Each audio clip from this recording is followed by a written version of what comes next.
किसान साथियों राम राम। आशा और उम्मीद करता हूं कि आप सब ठीक ठाक हो।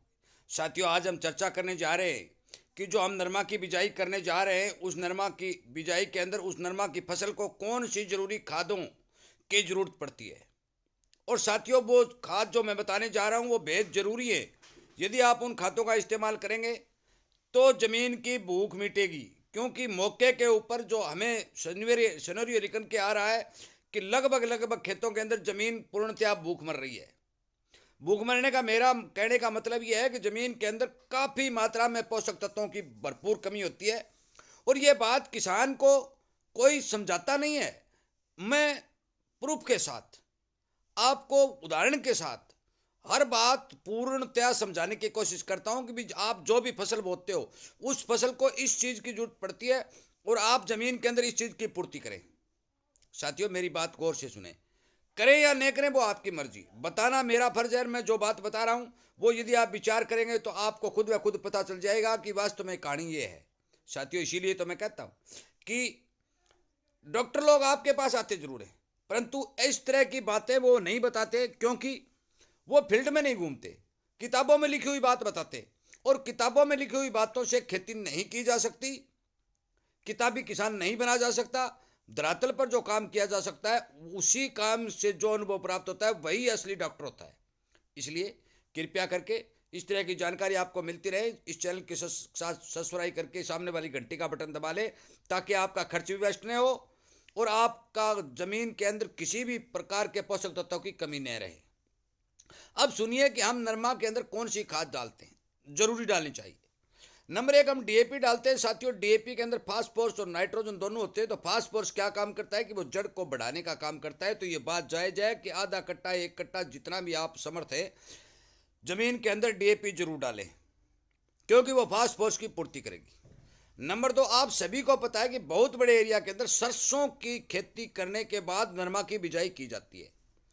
सरसों की खेती एक तेल वाली खेती होती है साथियों, और तेल वाली खेती नरमा की होती है क्योंकि बंदोड़े के अंदर भी तेल होता है।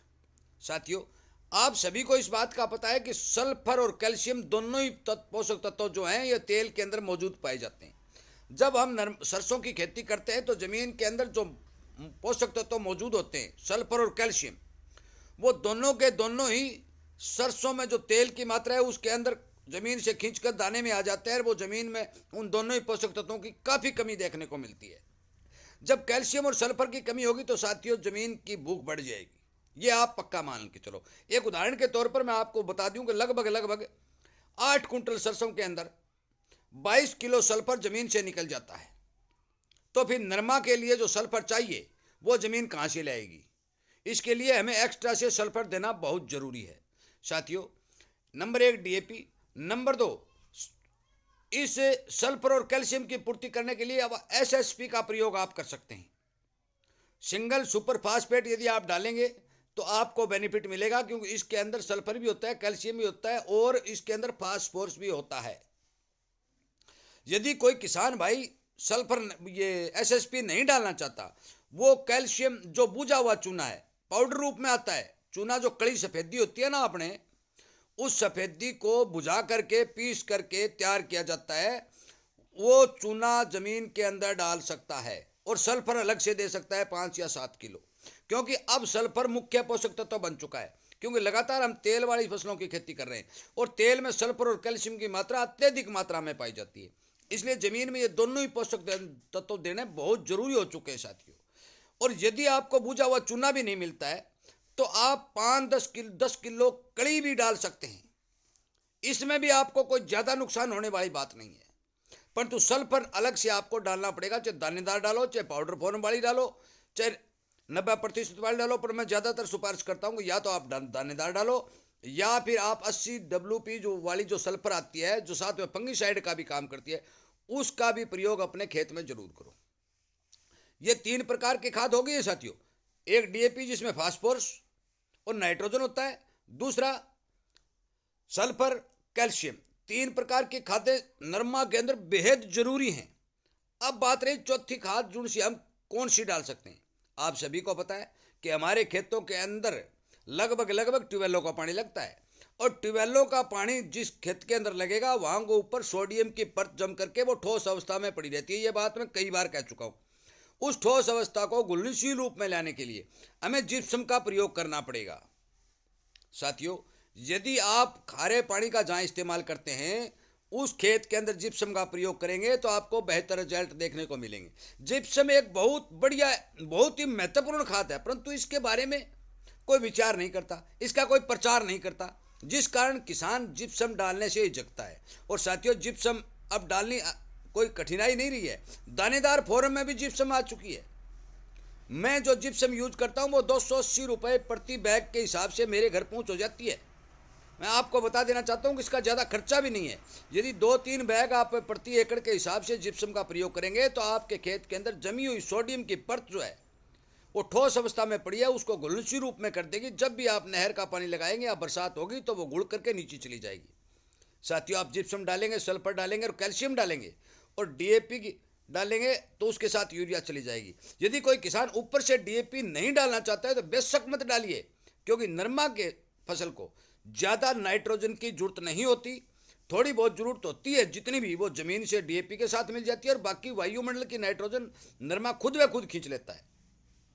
साथियों, ये 4 प्रकार की खादें बीटी नरमा बोने वाले किसानों के लिए बेहद ही जरूरी है। जो किसान मेरी बात मानकर इन खातों का इस्तेमाल करेगा तो मान के चलो कि उसके खेत का रिजल्ट अलग से दिखाई देगा। साथियों, जो जो आगे समय आएगा, एक दिन में मूंग, मोठ, ग्वार, बाजरा, सरसों, ये नरमा सभी वीडियो बना करके अपलोड नहीं किया जा सकते। जो जो समय आएगा मैं हर फसल के लिए जो खाद जरूरी है, जो इसकी बिजाई का तरीका जरूरी है, और जो बीमारियां आएगी उसको रोकने के लिए जो नुस्खे जरूरी हैं, वो हर तरह के वीडियो मैं इस चैनल के ऊपर अपलोड करता रहूंगा, ताकि आपको कम खर्च के अंदर आपकी जमीन के अंदर पैदा लेने की क्षमता जो है बढ़ सके। साथियों, मैं आपको ये बात विश्वास के साथ कहना चाहता हूं कि इस भूखी जमीन के अंदर, आप मानो या ना मानो, जिस एरिया के अंदर हम लगातार फसल ले रहे हैं, जिस तरह से हम एक बिलौने से घी निकाल ही निकाल रहे हैं और उसमें और कुछ नहीं डाले तो बिलौना खाली होगा।